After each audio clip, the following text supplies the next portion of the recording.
Madam. Radhe Krishna స్నేహ గారు. Radhe Krishna madam. నేను 5.2 అస్మిన్ పరాత్మన్ గ్రూప్లో గాయత్రి మేడం దగ్గర నారాయణీయం నేర్చుకుంటున్నాను. మా teachers Yashoda madam, Srilatha madam. Start చేస్తున్నాను మేడం. శ్రీకృష్ణాయ పరబ్రహ్మణే నమః. నారాయణ అఖిల గురో భగవన్ నమస్తే. నేను 25th దశకం మెమరైజేషన్ చేశాను మేడం.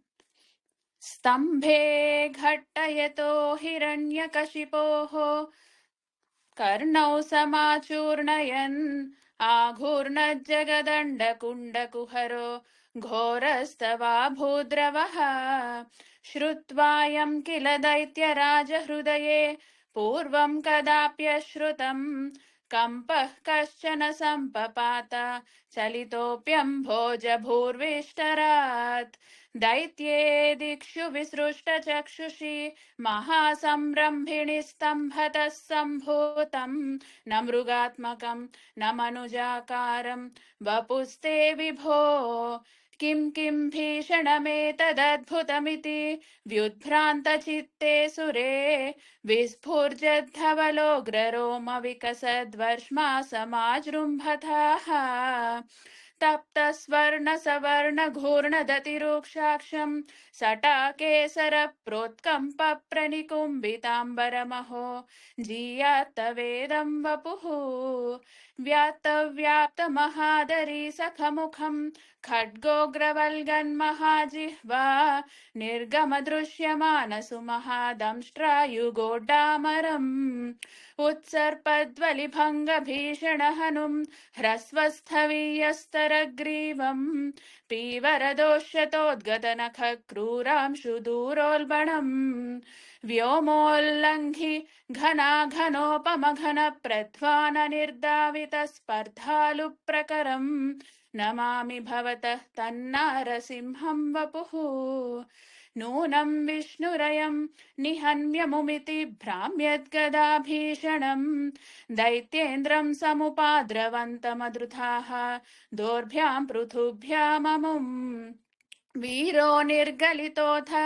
खड्गफलकौ गृह्णन् विचित्रश्रमान् व्यावृण्वन् पुनरापपात भुवनग्रासोद्यतं त्वामहो भ्राम्यन्तं दितिजाधमं पुनरपि प्रोद्गृह्य दोर्भ्यां जवात् द्वारे थोरुयुगे निपात्य नखरान् व्युत्खाय वक्षो भुवि निर्भिन्दन्नधिगर्भनिर्भरगलद्रक्ताम्बुबद्धोत्सवम् पायं पायमुदैरयो बहुजगत्संहारि सिंहारवान्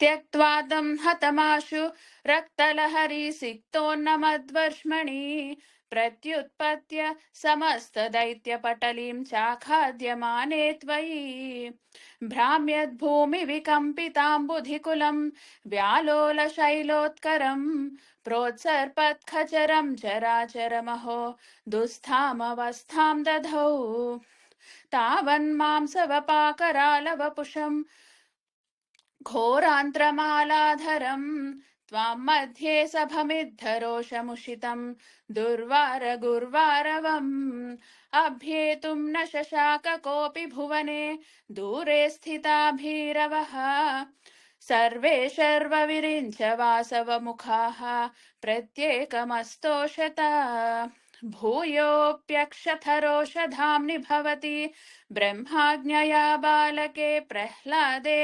पदयोर्नमत्यपभये कारुण्यभाराकुलः शान्तस्त्वं करमस्य मूर्ध्नि समधाः स्तोत्रैरधोद्गायतः तस्या कामधियोऽपि ते निथवरं लोकाय चानुग्रहम् एवं नाटितरौद्रचेष्टित विभो श्रीतापनीयाभिदश्रुत्यन्तस्फुटगीत सर्वमहिमन् अत्यन्तशुद्धाकृते तत्तादृङ् निखिलोत्तरं पुनरहो कस्त्वां परोल्लङ्घयेत् प्रह्लाद प्रिय हे मरुत्पुरपते सर्वामयात् पाहि माम् प्रह्लाद प्रिय हे मरुत्पुरपते सर्वमयात् पाहि माम् प्रह्लाद प्रिय हे मरुत्पुरपते सर्वमयात् पाहि माम् उग्रं वीरं महाविष्णुं ज्वलन्तं सर्वतोमुखं नृसिंहं भीषणं भद्रं मृत्युं नमाम्यहम् श्रीकृष्णाय परब्रह्मणे नमः नारायण अखिल गुरो भगवन्नमस्ते राधे कृष्ण मैडम రాధే కృష్ణ అమ్మ, చక్కగా చెప్పారు. స్మూత్ గా ఉంది, मैडम ఫ్లో గా చెప్పారమ్మా. Thank you madam very nice, very nice. మా మదర్ సుమతి 4.0 లో చెప్పిన చక్కగా తర్వాత అది విని నేను చెప్పాలి అని అనుకున్నాను మేడం. పద్మకిషోర్ చాగంటి గారా అండి? అవునండి, డాటరా? అవునండి, డాటర్. ఓకే అండి, కంగ్రాచులేషన్స్ అండి, చాలా పద్మకిషోరి బాగా గారు చెప్పారు. వాళ్ళ పాపనా? ఎస్ అవునండి, మ్యామ్. నేను వెరీ జర్మనీలో ఉంటున్నాను. కొంచెం ప్రాక్టీస్ క్లాస్ అది మార్నింగ్ ఇక్కడ 5 o'clock కల్లా స్టార్ట్ అవుతుంది, కానీ నాకు బాబుతో అదే టైం అవుతుందని చెప్పి నేను కంటిన్యూ అవుతున్నాను మేడం. వెరీ నైస్ అండి, very nice. Thank you madam. Congratulations అమ్మా. Thank you madam. కంగ్రాట్స్ అండి స్నేహ గారు. స్నేహ గారు చాలా కంగ్రాచులేషన్స్ లేట్ గా అండి, జాయిన్ అయినా చాలా బాగా చాలా బాగా చెప్పారండి. చెప్పారు. చాలా బాగా చెప్పారు. మేడం చాలా బాగా లేట్ గా చెప్పారు, చేరారు. చాలా బాగా చెప్పారు. Thank you madam. స్నేహ గారు బాగా చెప్పారు. స్నేహ గారు కంగ్రాచులేషన్స్. Thank you. కంగ్రాట్స్. స్నేహ గారు చాలా బాగా చెప్పారు, కంగ్రాచులేషన్స్. చెప్పారండి. థ్యాంక్ యూ చాలా అండి. బాగా థ్యాంక్ యూ. చాలా బాగా చెప్పారు. Thank you. థ్యాంక్ యూ అండి. వెరీ నైస్ అమ్మా, కంగ్రాచులేషన్స్. చక్కగా చెప్పారు. ఈ మీకు లాగా మీరు ఈ జనరేషన్ వాళ్ళకి ఇన్స్పిరేషన్ అవ్వాలమ్మా. ఇట్లాగే చాలా మందికి మీరు అక్కడ కూడా మీకు ఇంకా మీ ఫ్రెండ్స్ కి వాళ్ళకి నారాయణీయం గురించి తెలియచేసి ప్రోత్సహించండి అమ్మా వాళ్ళని అందరినీ కూడా. తప్పకుండా మేడం. అవును మేడం. వెరీ నైస్ అమ్మా. స్వామివారి కృపా కటాక్షాలు మీ పైన ఎప్పుడు అనుకోకుండా ఉండాలని ఈ రోజు చెప్పినందుకు అదృష్టం మేడం.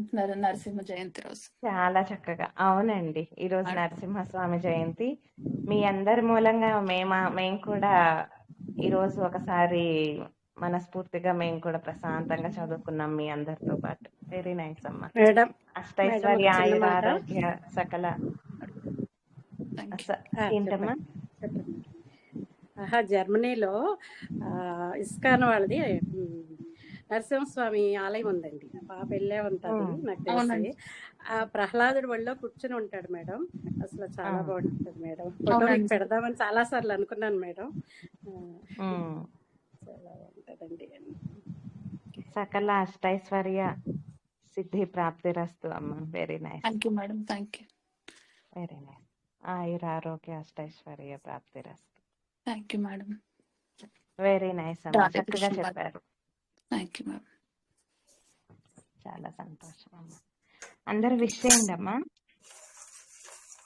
స్నేహ గారు చాలా బాగా చెప్పారమ్మా. కంగ్రాచులేషన్స్ అండి, చాలా బాగా చెప్పారు. Thank you. Thank you. Congratulations అండి. థ్యాంక్ యూ అండి, చాలా బాగా చెప్పారు. థ్యాంక్ యూ అండి. థ్యాంక్ యూ అండి. కంగ్రాచులేషన్స్ అండి, చాలా బాగా చెప్పారు. థ్యాంక్ యూ అండి. నెక్స్ట్ ఇంకో దశకం ఏం ప్రాక్టీస్ చేస్తున్నారండి?